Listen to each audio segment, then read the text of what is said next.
bonjour tout le monde et bienvenue à nos dernières pensées de Near and Far. Alors, on commence toujours comme qu'on commence avec les composantes. On commence à parler des composantes. André, vas-y fort. Wow! Comme ça, on passe à autre chose, non? Ryan Lockett, c'est vraiment, c'est l'artiste, le designer, le publisher. Il est vraiment extraordinaire, il est un gars talentueux au bout, puis ça paraît beaucoup dans ses jeux. Oui. Il est juste, la qualité aussi, pas juste, l'art est super, mais la qualité des composantes, c'est vraiment extraordinaire. Oui. Mais il y a le carton qui est du carton standard, le bon standard. Je trouve que c'est minime. Quand tu regardes toutes les affaires, le carton, c'est quelques des composantes. Tu sais, les sous, les factions, la nourriture, that's it. Le reste, c'est toute qualité extraordinaire. Regarde les cartes.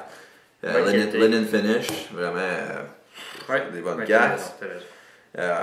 Des composantes de bois, pour démontrer les tentes, c'est en masse, puis j'aime le petit détail qu'on met comme place de juste avoir juste des cubes, tu sais, mais c'est une tente, ça a l'air d'une tente, c'est intéressant. Les rubis, il y en a en carton, mais ils t'en donnent en plastique. Ils t'en donnent en plastique aussi. C'est pas de l'extra, là. Ça vient dans le jeu. Tu peux soit les prendre en carton ou de façon comme ça, en plastique. Moi, je préfère en plastique de loin.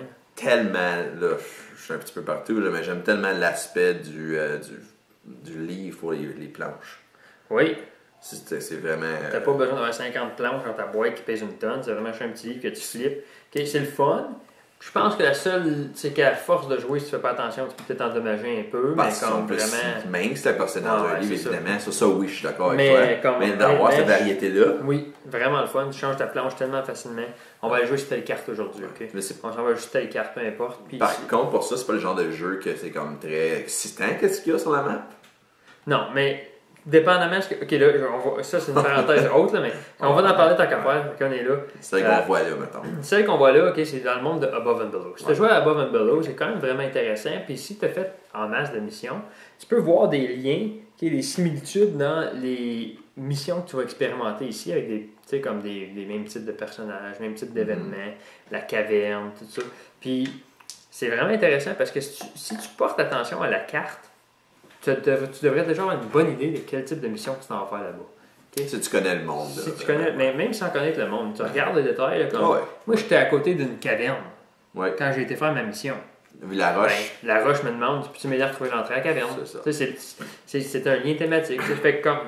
C'est juste ça que je veux dire. Ils ont tous des petits liens thématiques. C'est arrivé que des fois, j'ai fait une mission que j'étais comme ça, là, j'aurais pas pu deviner. Ça va arriver. Mais c'est pas grave. Ça fait partie du... Je trouve que dans le pensage de leur design de la carte, ils ont aussi pensé à ce qu'ils avaient créé comme aventure ou vice-versa. C'est vraiment un niveau de plus dans le design. Ça va avec le fait que c'est le même artiste et designer.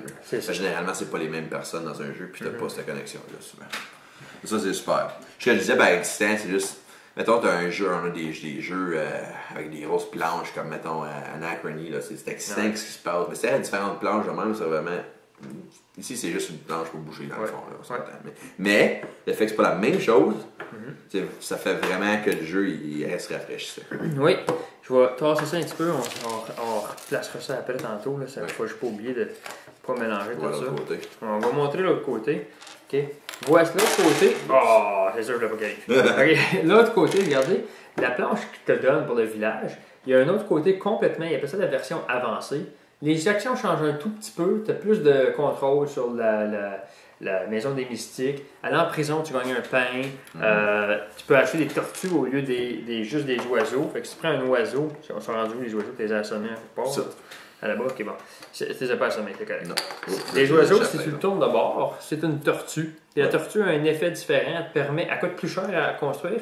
Elle te permet de sauter un espace vide sans perdre un cœur. Il y a une couple de détails de plus comme ça, de l'autre côté, qu'éventuellement, après quelques parties, tu peux aller là. La mine aussi. La mine, tu peux gagner de la réputation. Okay? Puis, si tu perds de la réputation, l'échelle de pointage va maintenant t'enlever des points. Au lieu de juste faire des points avec l'échelle de réputation, tu peux également en perdre avec l'échelle de pointage. Je pense qu'en général, je préfère celle-là. Celle-là, oui, de manière générale, je l'aime plus, mais là, il y a une chose que j'aime moins, c'est que tu perds des points avec la réputation. Que tu peux perdre des points si tu es dans la réputation négative. Pourquoi j'aime pas ça? Ça peut être vraiment difficile de faire de la réputation dans ce jeu-là. Okay? Oui, tu peux aller de façon infinie échanger de l'argent ou des rubis pour faire de la réputation, mais c'est rare que ça te tente d'en dépenser 8 pour faire 4 points. Non, c'est comme ça vaut vraiment pas la peine. Puis de façon autre, d'aller faire de la réputation, ça peut être assez difficile. il y a des cartes qui te demandent un -5, -6 réputation avant d'être construit. Ça veut dire que tu es dans le bas extrémité de l'échelle pour pouvoir construire l'artefact. Puis en bout de ligne, tu viens de perdre 2 points pour le 4 points de plus qu'il te donnait. Ils sont supposés te donner des pouvoirs extraordinaires, mais on dirait qu'ils sont... C'est dur de se rendre là avant de pouvoir le construire. C'est ça. C'est trop tard dans la partie pour que ça vienne vraiment t'aider. C'est l'affaire que j'aime moins. Si au moins tu ne perdrais pas de points, OK? Mais c'est super thématique que tu perds des points. Là, okay? Je comprends pourquoi tu perds des points, c'est très thématique. Mais soit que l'artefact devrait valoir plus ou que tu puisses perdre ta réputation plus ou manipuler ta réputation plus facilement. Peut-être, je sais pas. En tout cas, peu importe. Ça, c'est une parenthèse du gameplay. On est déjà sorti de qualité de composante. Fait qu'on va continuer dans le gameplay tant qu'à faire. Ouais. Vous avez vu aujourd'hui une partie simple de Near and Far. Near and Far propose 3 façons de jouer le jeu. Tu peux faire autant de parties simples que tu veux sur toutes les cartes que tu veux. André va vous montrer d'autres cartes juste pour le fun d'en montrer d'autres. Okay? Puis, essentiellement, les histoires vont changer du livre d'histoire selon la carte dans laquelle tu es. Et que le pointage va changer un petit peu, la façon d'explorer la carte. Plus que tu vas loin, plus ça prend de mouvement, des choses comme ça. Okay? Puis tu explores tout l'univers qui a été créé par Ryan Lockett, qui est techniquement l'île sur laquelle tu as atterri pour Near and Far, pour Above and Below. Puis tu s'en vas explorer cette île-là. Puis toi, tu es vraiment un explorateur, tu arrivé quelque chose à ta famille ou peu importe. Je vais faire une parenthèse de ça après, là, mais chaque personnage a une histoire, puis a une raison d'aller partir explorer. Que moi, je jouais le monsieur jaune avec un couteau dans la main, mais André jouait le lézard, puis lui aussi il avait une raison d'explorer. Puis chaque personnage a une histoire, puis on veut aller chercher la ville perdue dans l'île. Il y a des rumeurs d'avoir des réponses à cette ville-là. Donc peu importe, si tu te rends là, tu trouves les réponses à ce que tu avais comme question. Quelque chose comme ça. Donc c'est ça l'histoire en arrière du monde du livre. Donc nous, on a joué une partie simple. Tu peux faire ça en tout temps. Tu prends la carte que tu veux, tu joues sur cette carte-là, partie simple. Tu peux augmenter le nombre de pointages que tu as besoin, le nombre de temps que tu as besoin de mettre. Tu peux augmenter le nombre de livres qu'il y a par partie. Si tu veux faire beaucoup plus de lecture dans le manuel, tu peux mettre plus d'exploration. Tu peux en mettre moins, mais en tout cas, ils ont des recommandations, mais tu peux manipuler ça. Ils te le disent même dans le livre de règles comment faire. Puis ils te disent comme, change le parti pour que ce soit plus à ton goût, évidemment. Donc ça, c'est une variante. L'autre variante, tu peux faire une campagne. Donc, tu peux décider, avec un groupe de personnes, d'aller faire toutes les cartes, une après l'autre. Puis tu vois l'histoire... Maximum 4. Oui, maximum 4 personnes, évidemment. 4 joueurs. À moins que l'expansion rajoute un 5e joueur, je ne me trompe pas. Donc, tu pourrais jouer avec l'expansion un 5e joueur, Ember Mines. Mais essentiellement, tu fais la campagne à travers toutes les cartes. Tu apprends l'histoire du monde de Near and Far.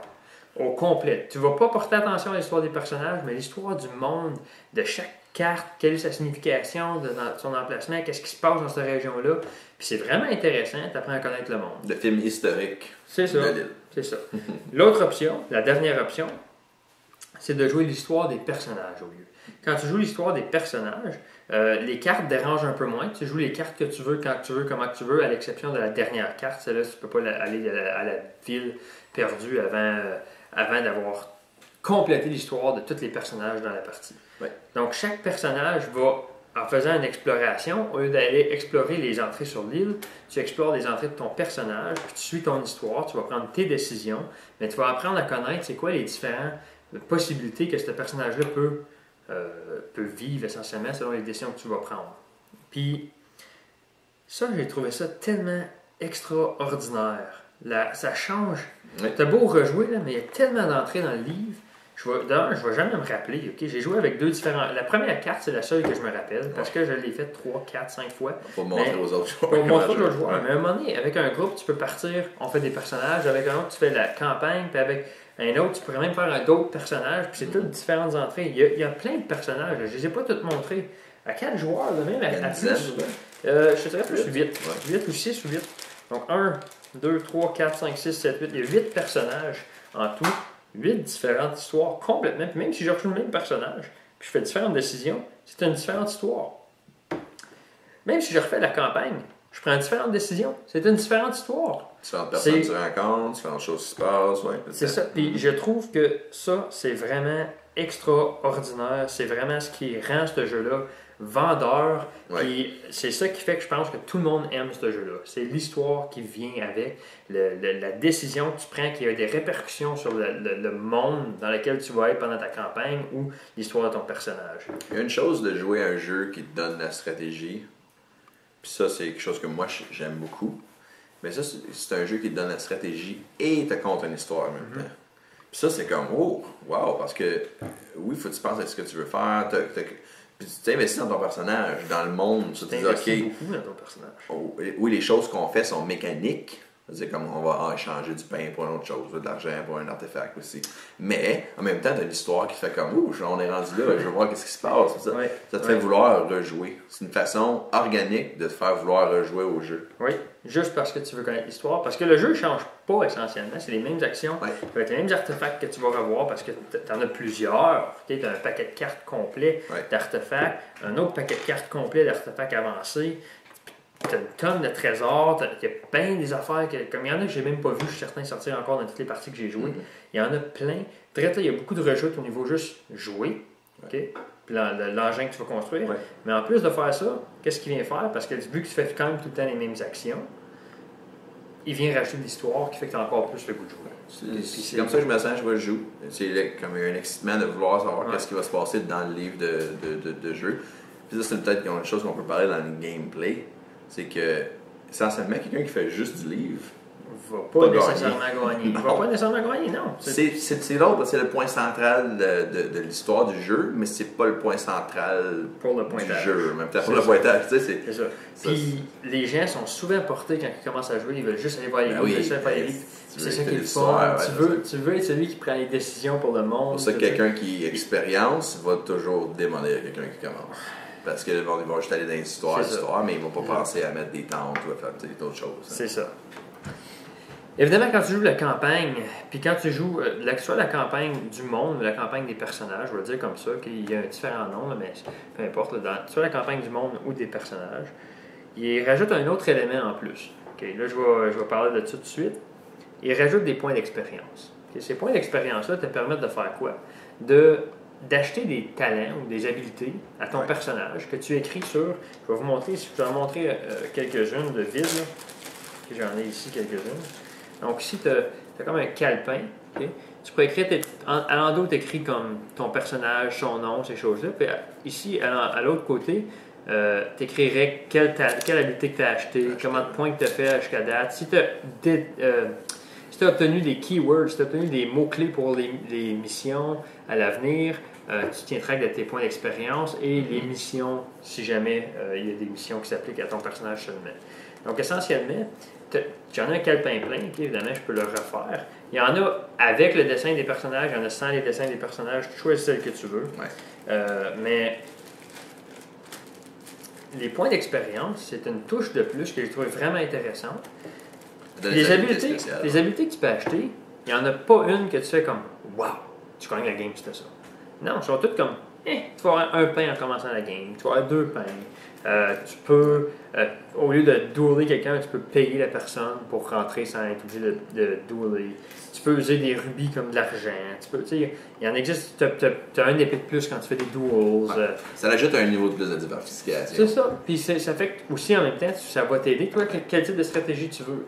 Tu veux-tu faire bien du duel? Mais va te payer des épées. Ça va t'aider à contrôler beaucoup plus ton honneur. Tu veux-tu commencer avec du manger comme ça, tu n'as pas besoin d'aller à la ferme, puis tu peux tout de suite aller t'acheter un oiseau puis bouger plus vite sa carte. Qu'est-ce que tu veux faire? Puis c'est des petites décisions intéressantes que le jeu t'offre en plus à travers la campagne. J'ai vraiment aimé ça. Balancé parce que tu veux pas avoir des habiletés trop fortes et quelqu'un peut aller chercher. Parce que si c'est le cas, mais là, ça te donne un déballant et une frustration des autres joueurs. C'est ça. Ça donne juste un petit avantage, évidemment, mais c'est plus de contrôle sur comment tu vas jouer. Les étoiles, tu gagnes quand tu fais des quêtes. C'est ça l'affaire. Si tu décides de faire plus ça comme stratégie dans une partie, tu vas avoir ces habiletés-là, mais quelqu'un qui décide de ne pas en faire, à cause que les habiletés ne sont pas extraordinairement puissantes, ça ne va pas nécessairement te scraper. La façon que l'expérience fonctionne va être différente un petit peu si tu fais la campagne du monde ou la campagne du personnage. Mais ça, je vais vous laisser le figurer dans le livre de règlement. C'est pas trop compliqué, mais essentiellement, ça prend plus de missions pour la campagne du monde pour pouvoir faire 1 point d'expérience que la campagne des personnages. Fait que c'est plus facile d'avoir des habiletés avec la campagne des personnages qu'avec la campagne du monde. C'est point négatif? Avant même, je veux parler d'autres choses que vous n'avez pas vues. Évidemment, dans les explorations, il y a des cartes comme ça qui existent. Il y en a un paquet plein. C'est des cartes que tu peux obtenir à travers la partie qui vont te donner des bonnies ou des effets néfastes qui à ton personnage selon les décisions que tu prends dans le donjon. Puis, y a-t-il autre chose que je voulais parler? Je pense pas. Je pense que là, on va aller des côtés. On va aller des côtés néfastes. C'est bien des belles choses, mais encore là, c'est pas un jeu parfait. C'est exact. Tu veux-tu y aller en premier? Vas-y donc. Oui. Peut-être c'est un thème qui revient avec nous. Des choses qui sont, on dit random. Aléatoire. Ce jeu-là, c'est, pour moi, comme je le vois, c'est beaucoup de petites choses qui, en agglomération, donnent comme si le jeu semble complètement aléatoire.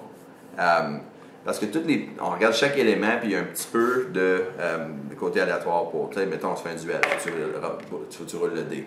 Tu fais une quête, tu roules le dé. Après ça, tu peux avoir les artefacts. Tu roules le dé. Au début de la partie, tu as un paquet de cartes d'artefacts aléatoires. Puis là, oui, on fait un draft, mais quand même, il y a quand même cette portion-là aléatoire de ça. Tu commences avec 5 cartes. Okay. À 2 joueurs, tu as beaucoup plus de contrôle sur quel type d'artefact tu vas finir avec dans tes mains parce que tu as quand même 5 cartes dans tes mains à choisir. Par contre, à 4 joueurs, ton paquet te revient juste une fois. Fait que puis les autres paquets, tu les revois pas. Fait que ça devient quand même aléatoire au niveau des artefacts. Tu piges un trésor, tu peux avoir un trésor qui est vraiment ordinaire, puis quelqu'un peut avoir un très bon trésor. Oui. C'est aléatoire aussi. Tu peux aussi dans les artefacts, on retourne là. Un artefact peut avoir les mêmes nombres de points, coûter moins cher. Non, en fait, il y en a qui coûtent moins cher à construire puis valent plus de points qui ont le même effet. Par exemple, il y en a un qui donne un combat, puis l'autre donne un épée de combat. Il y en a un qui coûte 5$ à bâtir, puis il donne 7 points. L'autre, il en coûte 6, mais il donne 6 points. On pige aléatoirement les travailleurs qui sortent. Donc, quelqu'un peut à son tour, quand on pige, avoir un travailleur qui est extraordinaire. Puis là, comme vous avez vu dans la partie, il y avait un moment donné, il y a des travailleurs qu'on aimait moins. Puis là, Benoît, il fallait qu'il la vide, faire un tour pour vider cette table-là pour pouvoir peut-être en avoir d'autres. Puis en plus de ça, même affaire que pour les artefacts, au niveau des travailleurs, game. 2 travailleurs qui valent le même prix, il y en a un qui est meilleur que l'autre. Ouais. Puis je dis meilleur 100%, pas parce que ça fait mieux de la stratégie, non. Mais non, il y en a un qui donne. Les attributs dessus. Ouais, il y en a un qui va donner une main, une épée pour 2$. La même type de faction va sortir un travailleur que pour 2$, il y a une main, une épée, puis une recherche. Pourquoi lui, il y a une recherche de plus pour le même prix, tu sais? Pourquoi il peut faire 3$ au lieu, en tout cas? Encore là, les menaces, il faut brasser. On a vu Benoît a été très malchanceux. Moi, il a fallu que je dépense des cœurs aussi une fois. Dans le livre de quête, tu vas prendre les décisions des fois. Il y a certaines, des fois, tu vas avoir un momentum où que tu vois que les choix te disent va pour les choses plus chères. Puis une fois, tu vas décider de faire quelque chose plus cher, puis c'est pas bon. C'est ça. C'est pas tout le temps parce que ça prend plus d'habileté que ça va être. C'est pas toujours évident. C'est vraiment pas tout le temps évident. André, tantôt, là, ça disait que c'était pour négocier avec le gars. Il pensait pas qu'il était pour perdre de réputation pour ça nécessairement. Tu n'aurais pas pu savoir. En même temps, des fois, tu n'as pas le choix parce que tu n'as pas assez de cœur. Tu vas aller pour l'option qui est la moindre, mais ça donne un contour de circonstances parce que tu as peut-être passé à travers d'une menace cette fois-là, puis tu as mal brassé, il a fallu que tu dépenses tes cœurs. Il y a vraiment beaucoup de petites choses qui sont aléatoires, mais quand tu mets tout ça ensemble, ça file comme si c'était un jeu complètement aléatoire. Beaucoup d'aspects aléatoires, beaucoup de chance, on va dire comme ça. Okay? Puis il y a une affaire qu'on n'a pas discutée, puis ça me tient à m'y faire penser. Si tu faillis une mission, il y a certaines missions, très peu de missions qui vont dire « if you failed », ça c'est qu'est-ce qui arrive. La majorité, il n'y a rien qui se passe. Tu as fini, tu enlèves le livre. Il n'y a plus personne qui peut aller refaire cette histoire-là. Puis tu ne vas jamais savoir ce qui va arriver. Puis les décisions qui auraient été prises là ne vont jamais avoir de répercussions dans le monde parce que ça a été un échec total.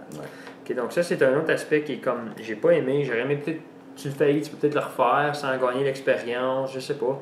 Okay, mais c'est clairement dit que même si tu faillis, tu enlèves le livre, donc essentiellement, tu peux plus refaire cette section-là de la carte. Ma théorie là-dessus, c'est que Ryan Lockett, c'est un artiste dans le premier. Puis, essentiellement, ce qu'il veut te donner, c'est son monde, l'expérience de l'histoire. Puis, en même temps, je sais pas si... peut-être que le fait que des choses sont aléatoires, c'est thématiquement comme si tu rentres dans un nouveau monde, puis des choses peuvent t'arriver de tout bord, de tout côté. Puis pour moi, c'est la théorie pourquoi que le jeu est comme ça. Puis si tu rentres là-dedans, puis t'es pas trop... Ça te dérange pas trop de... Moi, ça me dérange de faire une stratégie au complet, puis là, mes choses marchent pas parce que c'est des choses aléatoires qui arrivent. Mais si ça te dérange moins, tu n'auras pas une expérience néfaste pantoute dans ton jeu. Non, c'est ça. Puis, comme... Je vais faire la suite là-dessus. Moi, ça m'a frustré, OK? Je vais être honnête avec vous. J'avais un très bon départ un moment dans une partie, puis là, un moment donné, mes roulements de dés ne marchaient plus pantoute. J'ai fini par aller en prison, manquer un tour à cause d'une menace, puis tu finis que il n'y a rien qui marche, tu viens de faillir une mission en plus dans l'exploration, puis il y a quelqu'un d'autre que lui, il a réussi à avoir des artefacts qui combinaient très bien, il a réussi à avoir les bons travailleurs en là pour pas cher, puis il a tout mettre ça sur la table, puis ça a fini, il y avait 50 points. 50 points d'avance sur moi, OK? Ouais. Dans une campagne, c'est frustrant. Ouais, parce puis que ça arrive plusieurs games à suivre. Oui, il y a plusieurs games à suivre, puis je pense pas qu'on va pouvoir le rattraper à travers la campagne, parce que 50 points game. Vous avez vu le nombre de points que tu peux faire, là? Il m'a dit, de manière générale, les parties terminent entre 40 à 60 points. Cette partie-là, j'ai eu 34 points, je pense. C'est quand même pas beaucoup, j'ai pas fait tant de points que ça, j'ai été bien malchanceux, mais le fait que lui, il a fait 84 points, à peu près 80 quelques points, OK? Ça fait qu'il a quand même fait beaucoup plus, parce que lui, il était chanceux dans tous les travailleurs qui ont sorti en même temps, ses roulements de dés, les trésors qu'il y a eu, puis ça a fait que il n'y a personne qui pouvait compétitionner. C'était juste, toi, tu as été chanceux cette game-ci. Puis le reste de la campagne, tu as beau avoir la stratégie, who cares? C'est ça, il peut y avoir un leader qui se sauve avec la victoire dans ce jeu-là. Puis en même temps, tu veux dire, à cause que c'est aléatoire, tout le monde peut avoir autant de chance puis de malchance en même temps dans une partie. Puis tu vas peut-être avoir une partie qui va être 50, 49, 48, 47 points. Oui. À cause que justement c'est aléatoire, mais tu peux avoir une partie-là sur 10 ou que là, c'est tout ce que tu as essayé pour marcher, l'autre tout a marché, puis tu te retrouves avec 80, 30. Puis dans une campagne où il y a tellement peu de façons de mitiger la chance, ça, j'ai trouvé que c'était plate. Je m'en vais jouer 11 parties. J'en ai fait 4, j'en ai fait 5, j'en ai fait 6. Et je suis quand même juste à moitié chemin. Puis quelqu'un vient de quasiment 100% certain de gagner. C'est plate. Je pense que ça, c'est le négatif. C'est la seule affaire qui est vraiment négative, c'est qu'il n'y a pas assez de façon de mitiger la chance. Mais le jeu est quand même extraordinaire, vraiment le fun à jouer. Ouais. Je vais le ressortir même si je perds ma campagne de façon certaine. Je vais vouloir la finir quand même, OK, parce qu'on influence le monde. Faire la campagne de personnage à la place. Puis je vais faire... on va recommencer après, c'est ça. Dernier détail que je vais rajouter qui est vraiment intéressant, puis je pense qu'on finit avec ça après parce qu'on a fini par Near and Far. Ouais, Above and Below, tu veux dire. Ouais, ok. On va en arrière des personnages. Ryan Lockett a mis un deuxième côté, je sais pas si vous pouvez bien voir, je vais venir me lever, je sais pas si. Il a mis un deuxième côté au personnage qui s'applique à Above and Below. Donc tu peux prendre tous les personnages de Near and Far et les rajouter à ta partie de Above and Below. Ça fait une mini-expansion pour Above and Below. Qui fait comme une mini-expansion de Above and Below. Il y a juste un peu différemment. Les règles sont expliquées dans le livre de Near and Far, comment ils fonctionnent. Ouais. That's about it. La seule chose qui donne pour mitiger la chance, ou le fait que tu perds, okay, je vais l'expliquer, c'est une dernière chose que je vais donner dans la campagne. Au lieu d'avoir un chien ou un chat, tu peux avoir un platypus. Okay? Je sais pas si c'est ça en français, c'est un platypus en anglais. Okay? Essentiellement, c'est que lui donne une épée au lieu de donner une main pour commencer, si jamais tu veux. Mais là, on a pas mal tout couvert, on a tout parlé. Ce jeu-là demeure quand même un jeu vraiment agréable, vraiment amusant. Pour n'importe qui a aimé aussi les livres de Create Your Own Adventure, là, qui ont tous sorti dans les années 80 ou ça, là. Si vous allez rentrer dans ce jeu-là, pas de problème. Ouais. C'est peut-être pas le jeu comme de base qui est facile à commencer, là, en fait, stratégie, mais il y a quand même...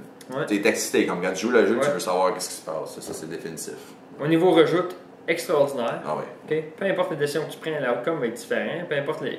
C'était parti, je m'en allais pour de la réputation négative, puis je voulais vous montrer un peu ce qui arrivait. Puis ça n'a pas autant fonctionné que j'aurais voulu. J'aurais voulu perdre plus de réputation que ça, mais peu importe. Puis je voulais qu'André en gagne plus, mais ça n'a pas marché non plus. Mais tu sais, ça influence les décisions que tu vas prendre dans le monde. Parce que moi, je savais qu'en volant le gars, je parlais de la réputation, mais c'est ça que je voulais. Les ces décisions sont assez multiples que tu peux jouer, puis leur remettre peut-être quelques mois, un an, puis là, tu leur sors. Tu vas avoir toutes des histoires différentes parce que tu as pris d'autres décisions. Tu te rappelleras pas des petites choses que tu avais déjà faites, puis c'est ça. Dernière chose que je veux parler, c'est le nombre de joueurs. 2, 3 ou 4. Ouais. J'ai joué à 2 et à 4 surtout. J'ai pas joué beaucoup à 3 joueurs. Mais le temps, évidemment, du jeu augmente. Okay? À 2 joueurs, tu vas construire ton engin beaucoup plus rapidement.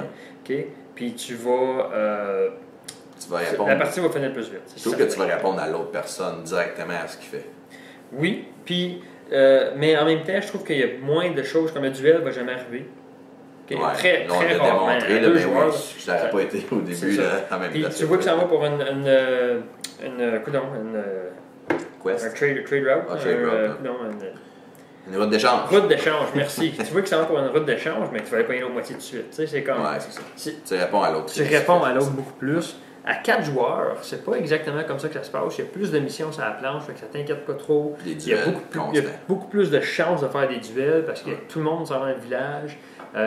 Tu peux quand même éviter les duels pendant toute la partie. Ça se fait.